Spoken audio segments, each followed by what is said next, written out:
historical books that are available on all over the world.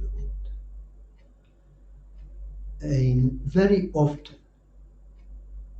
people from that time wrote about certain celestial beings that they were flying to the earth, who they were, and how it actually looks like they vehicles, why they disappeared from the face of the earth, and what was their purpose to be in this part of the history and the earth. I will start with a couple of ancient books that they first start to talk about the beings. Now we don't know whether they are gods, demigods, or the human race, because they obviously look like humans, or name it what these beings are.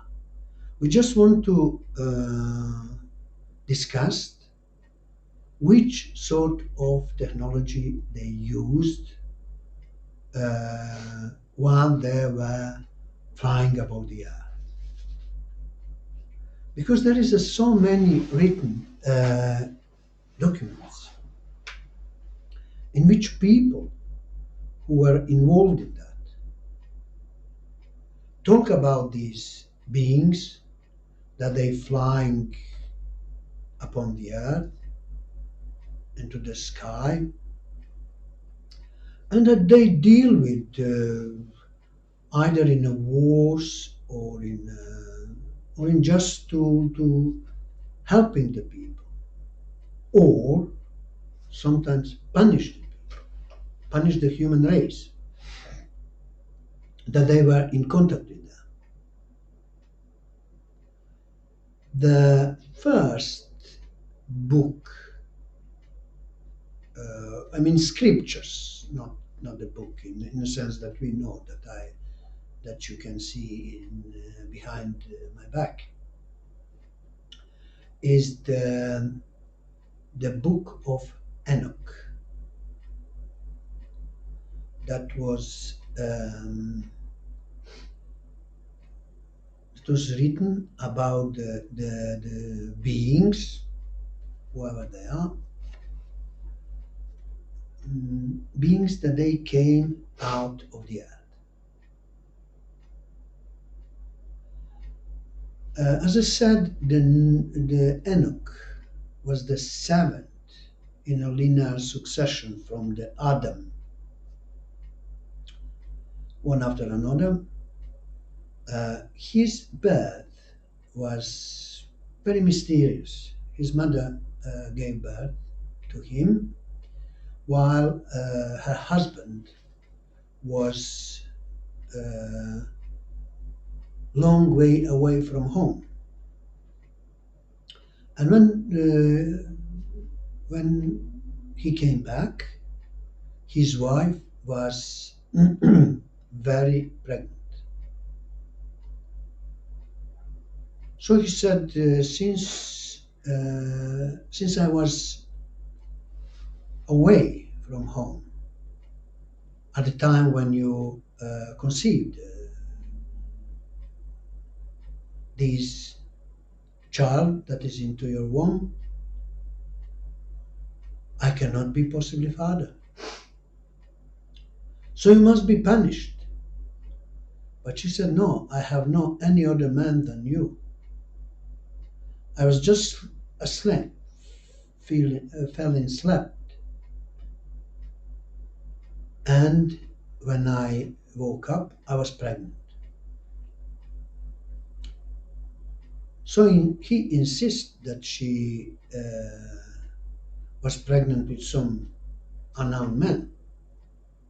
But his father said, the granddad of Enoch, He said, "Son, listen to me. That cannot be through the means of other humans. Let's wait. Let your wife uh, give birth. And after that, we will decide what will be,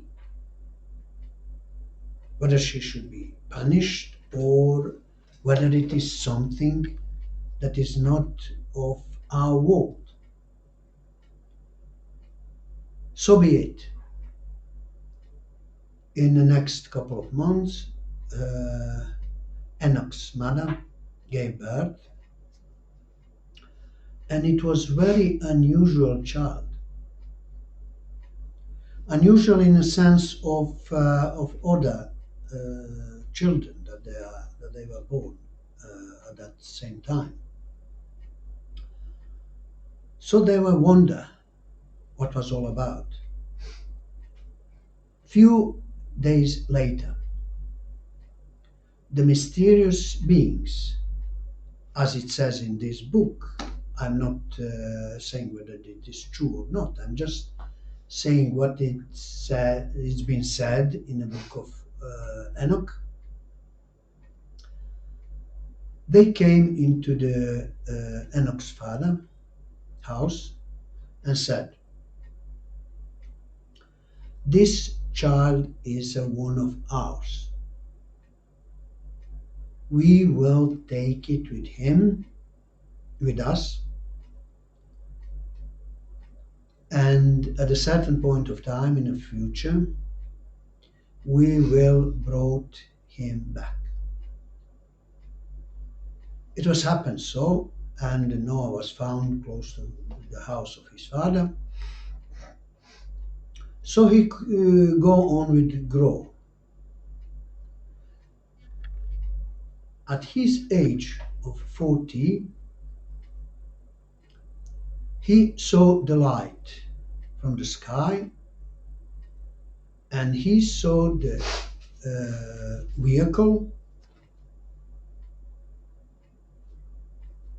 from which 127 beings, whatever that means, beings, came out of. And they came to him and said, "Enoch, we are the angels of God, or God, whichever way,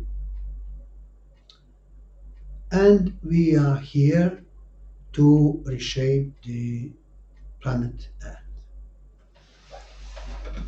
The head of this group present himself as a Semiaz. His second in command is Azazel.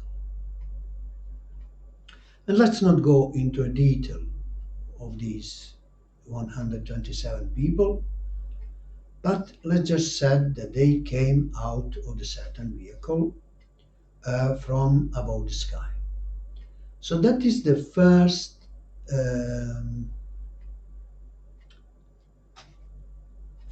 known account of the descended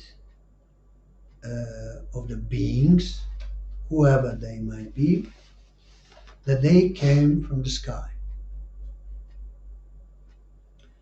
The second book that we know, I mean, in the European people, we will later on talk through Mahabharata, Popol Vuh, and the other accounts of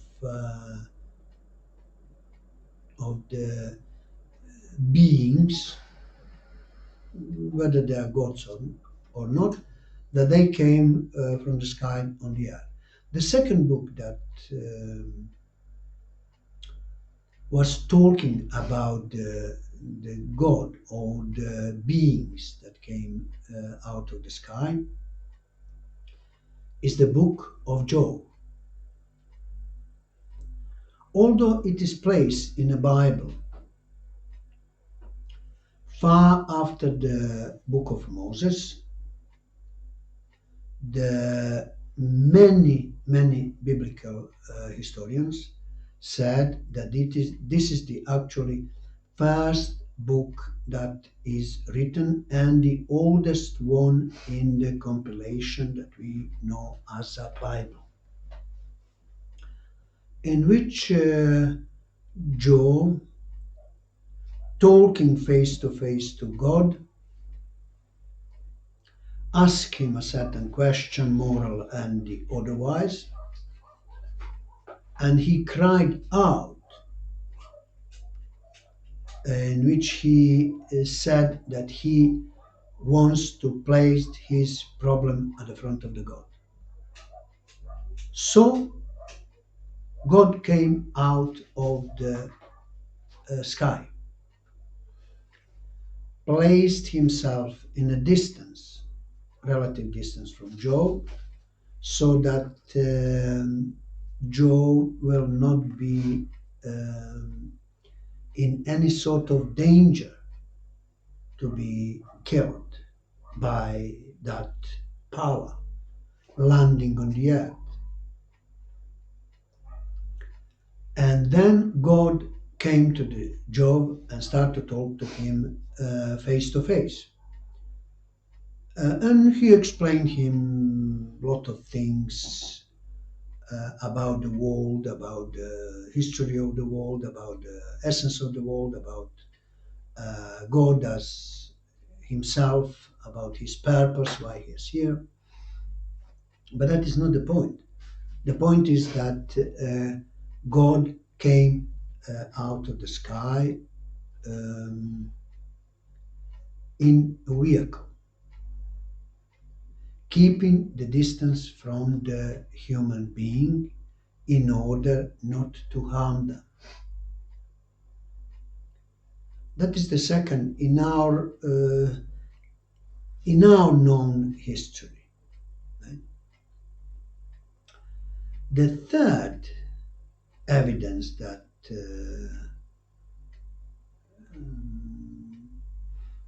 celestial beings, or beings that they're not from the world, or that they are from somewhere else, but they are using the flying machines in order to came from the one place into the other through the air, is in the first book of Moses, where Jacob, while he was sleeping, he dreamed.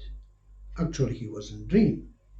He saw that through the huge thunder, a certain vehicle came from the heaven, and that the angels start to using the escalator to come down and goes up, and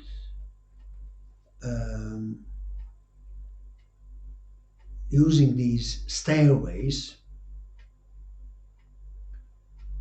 and Jacob grabbed one of these beings. Actually, he grabbed the God and started to fight with him in order that God, he asked, the God asked at the end of the night, why are you doing to me? What do you want? And Jacob said, I want you to bless me, to bless all my, the rest of my life, to bless every of my action that I will do in the future. Otherwise, I want to let you go.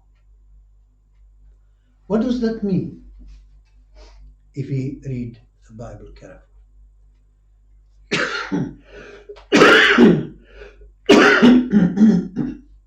That means that the God wasn't much bigger than Jacob. that his physical power he wasn't more stronger than Jacob, and that he actually couldn't overturn Jacob, which means that the beings that use those vehicles are actually very similar to us, or we are at least physically equal in physical strength, in a sense of physical strength. Uh, Later on the time of Exodus, the God became a vivid, and the whole Israeli nation could see that vehicle, whatever it is. But we will later on, we will talk about the shape and the power and the strength of this vehicle based upon the written of the two prophets, Daniel and Ezekiel. Why? Why only two of them? Because they wrote precisely what they see. And we can very, very vividly reconstruct these machines. But let's go back to the Moses time. The God said to Moses, I will appear in on the Mount of Sinai in 40 days. Move your whole people away from that mountain so that they will not be spared, because the power that I will come from the heaven down to the foot of the mountain Sinai will be so powerful that will kill every living being at the certain vicinity from the vehicle. So Moses had enough time to prepare his people for the encounter with God, God Jehovah, as he called himself.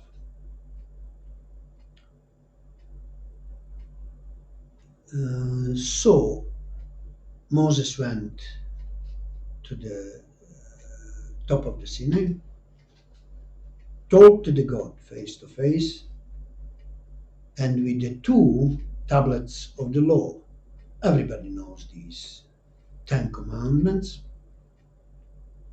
He came down to the foot of the mountain, and he saw that the Israelis make the golden idol out of for themselves out of the pure gold. Moses, he was so angry. He smashed these two tablets of the stone, and he caused his whole nation. But God called him back and said to the Moses, come back to me, and I will give you another two tablets of the commands, but they cannot be shown to the people. They will be just placed inside the nose, inside the Ark of the Covenant. Sorry, inside the Ark of the Covenant. In one of the future episodes, I will explain what the Ark of the Covenant means and the whole history of the Ark of the Covenant. But for the time being, for now, we'll just say that there is a such device. So Moses went back and he spent 40 days and 40 nights in on the top of the mountain Sinai with the God, while God himself make these two new tablets out of something that there were no stone, or not stone is in a sense that it was the first time, because the first time Moses came with these two tablets, stone tablets with the Ten Commandments inscribed on it. So in these two new tablets that God himself made by his own hands, he said that people shall not see that forever. That these two new tablets of made out of some material that we don't know what,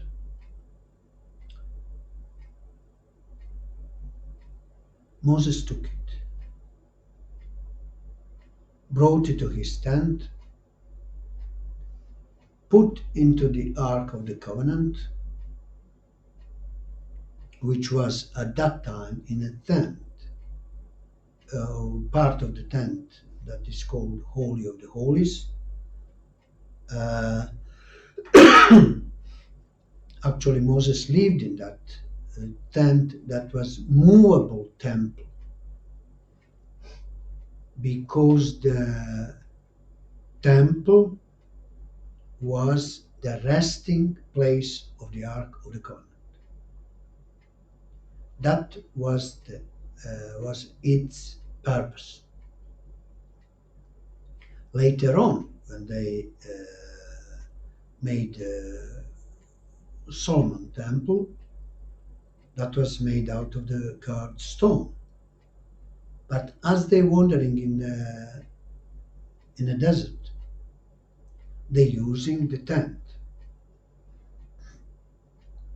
and it's been divided by the map that Moses saw on the mountain of Sinai in a very precise manner, and a part of the tent, which was called Holy of the Holies, was the resting place of the Ark of the Covenant. So when Moses came back after being 40 days and 40 nights, being involved with God himself, God Jehovah himself, when the leaders of the elders of the Israelites came to see him, his body shining the heavenly light, something that they never see. His whole body emanate the lights. That is how it's written in a book of Moses, second book of Moses, called Exodus. So the elders, the military men, and the other leaders of the Israelis ran away from the face of the Moses and told to his brother Aaron, "Oh, we can't see He can't see the face of the Moses, and it is not him. And please, we don't want to see him again, because the light was so bright that they cannot handle it. So they said, go and talk to your brother Moses and tell him that we cannot talk to him under that such a circumstances, because it's so horrified for us. So the Aaron, the Moses brother, and he was the high rabbi, high priest, most high priest of the Israelites. And he also saw the Moses in a shape that he never saw his brother. So the Moses tell him to go back and create a very huge veil that will cover him all over his body and the face, of course, and that, but it will be made out of linen, and that then Moses will be again leader of the nation, but the people will not see him in order not to be horrified by his appearance. And as the Bible said, the Moses never ever expose his face or body in such respect, as long as he lived. And he lived quite a long period after that meeting with the God.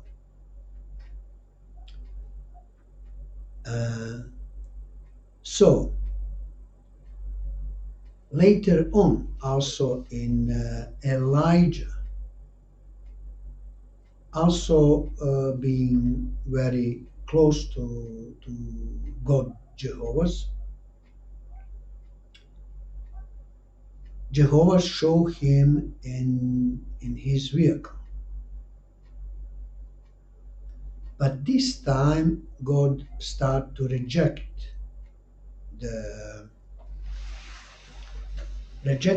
exposing himself at the front of the many people. He rather communicate with his prophets. One of the top one was Elijah, and there is a couple of events in which Elijah was involved that requires presence of God. So God appeared. When, for example, when he executed the 20,000 priests of the god Baal on a Kedron Valley. And so we came, and actually what is also important to say is that last time Elijah, as we know, he didn't die. He himself and Enoch, the person that I mentioned earlier, they've been taken to the sky by means of the certain vehicle that produced thunder, fire, and many other phenomena in which people were horrified. So only Enoch and Elijah were taken to the heaven without without being returned to the earth. The third person that see, and what is most important, or more important, but far more important, uh, that he see the vehicle right precisely about the shape, function, and the rest of it, of the vehicle, is um, Ezekiel, one of the five of the great prophets in the Old Testament. He was the one of the noblest that were taken in 607 after the Babylonian king Nebuchadnezzar destroyed the town of Jerusalem and put whole nation to the Babylon and the area around Babylon. So the Ezekiel, as relatively young priest, being born in a priest family, of course, age 27,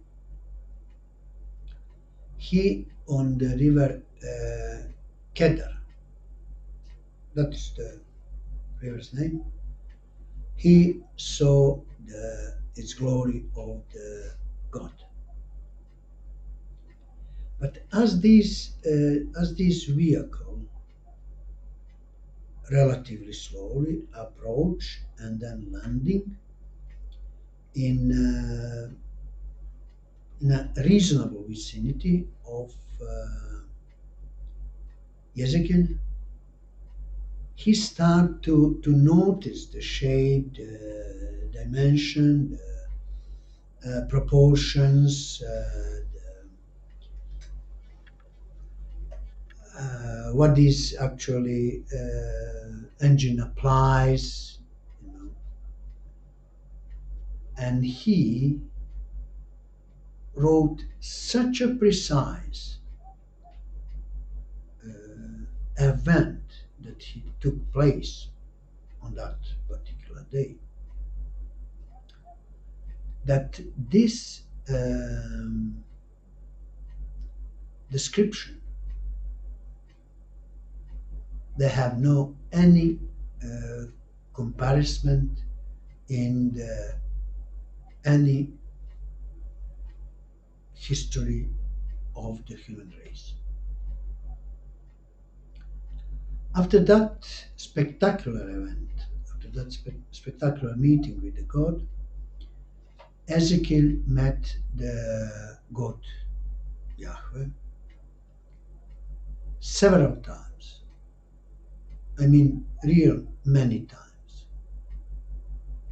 Many times the God and his angels, because Ezekiel distinct recognized the God that was obviously commander of that spacecraft or vehicle, call it you name it, and the other beings, he called them angels, that they obeyed the command of that particular person that he called God, the Yahweh or Jehovah. So that nowadays we ourselves, when we want to discuss the what that vehicle is, we can make the reasonable model of that vehicle. Very reasonable model. And in each and every meeting with the God, Yahweh, Ezekiel made more and more details. It is very important to say that Ezekiel, couple of times, numerous times, was taken into that vehicle. And he also described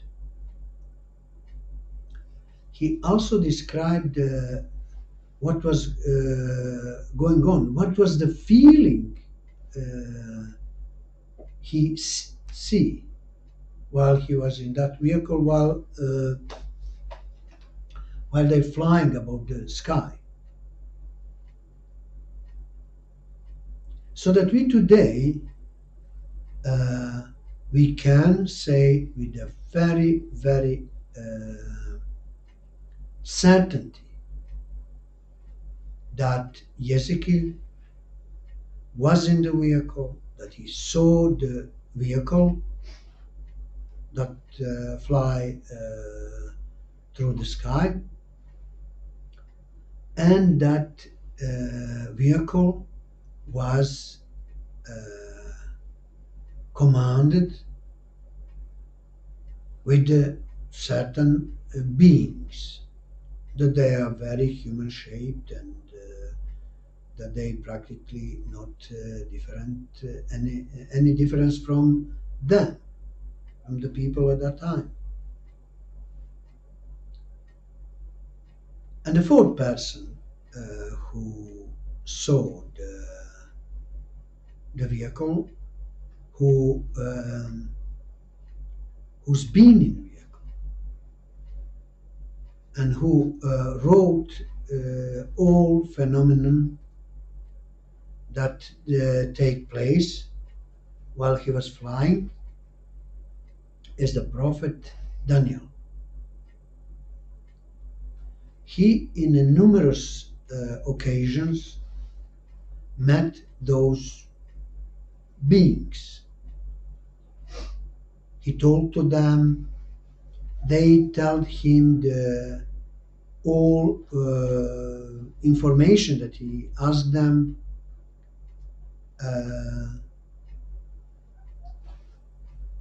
The gods explained to him and tell them the plans, what was God's plan for the future.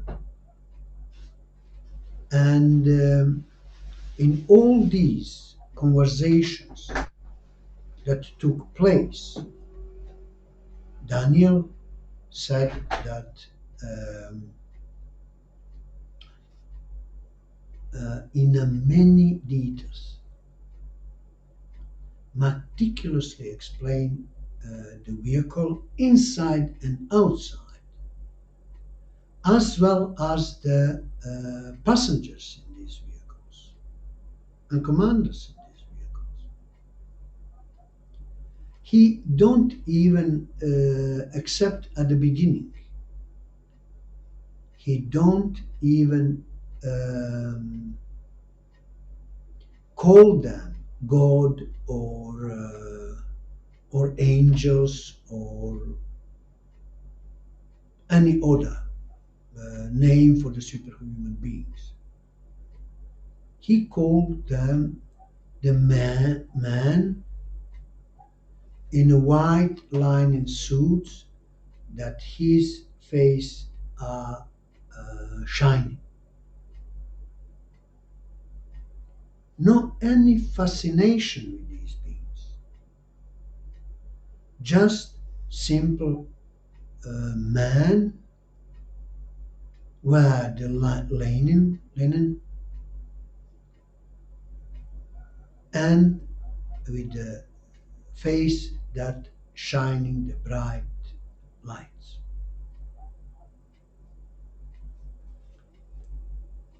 What does that actually mean? That although nevertheless that they were frightened of these beings. Ezekiel more than that. Moses was also, they were frightened by these creatures, but they served and obeyed them. But Daniel, he didn't. His son Belshazzar, which means that those, after a certain period of time, that those recognize that these beings are no more than human beings, but with a more sophisticated vehicles that they got, and weapons as well, and that they got a certain power that the normal human beings from that time have. So that's it. In the next episode of that learning the unknown history, I will talk to you about the ruins of the buildings that are placed all over the world, what these ruin means, and what these ruin can tells us about the world of that past. Love you.